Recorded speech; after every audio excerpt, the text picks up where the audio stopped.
Hi friends, जय माँ तारिणी। बर्तमान राति 3:30 पाखापाखि हम आम दादीर मोर आसीचु माछ नवापाई चूड़ामणि को। आपण मैंने देखिपे बर्तमान सबुआडे अंधार। बर्तमान दादी बस गाड़ी पर झूला धरिकी मौसा को अपेक्षा करुँ। मौसा आसिले आम सांग जीव।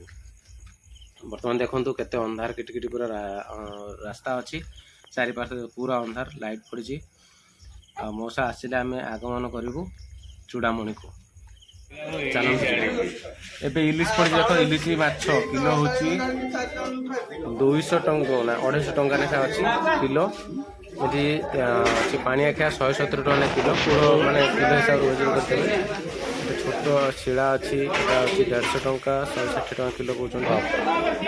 पतिरी माछ अच्छी 100 टंका किलो। आउे कंटिया डाकमरा अच्छी 60 टंका डाकमारे 3 डाक 1 2 3 तापर से 70 की पड़ रेट बढ़ते जीव 70 ना फेर 3 लाख मारे फेर बढ़ी 80 पड़। देखिए माछ सब बाछिकी सेपरेट सेपरेट माछ सब बछा चलती बर्तमान सब आसिक बोट लगी माछ बहुत प्रकार देख बोट आसिकी रही पाखरे देखिपे बोट सब पूरा नगद माछ किणाकिनी हो। ये माछटा खाइबे स्वाद लगे। यहीपर देखिए बजारटा हूँ मार्केटा ये सब आसिक बेपारी सब सकाल सकाल 3टा 4टा रात आसिक पहुँचे 4टार पूरा स्टार्ट हो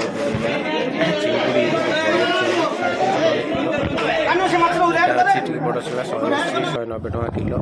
इलिश माछ 1000 माछ किना सरीगला। एवं आम घर को जावा समय चलते रास्तार देखी देखी जावा आम सब कौन सब चलुची।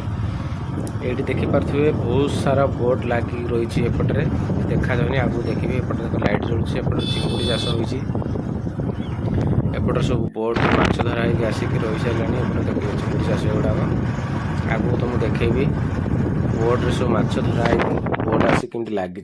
ये देखो सब बोट सब आसिक लगी माने सैल्यूट करने पड़ो आम मत्स्यजीवी भाई मानू जे जीवन को बाजी लगे आमको आनिक माछ दौरान 2 दिन 3 दिन 4 दिन 7 दिन पर्यंत से माने बोर्ड्रे रहीकि आमको आनिक माछ दौरान आम 10-20 सहित रिगिड़ झिगिड़ कर देखिपे ये सब केते बोट रही केते परिश्रम कर सैल्यूट करवा कथा। आपण मैंने जो मैंने माछ प्रेमी आसतु थे देखिकी जातु प्राइस टी अधिका अच्छे ये से हिसाब से नहीं कि जातु घरे बनातु आ खातु पूरा फ्रेश माछ।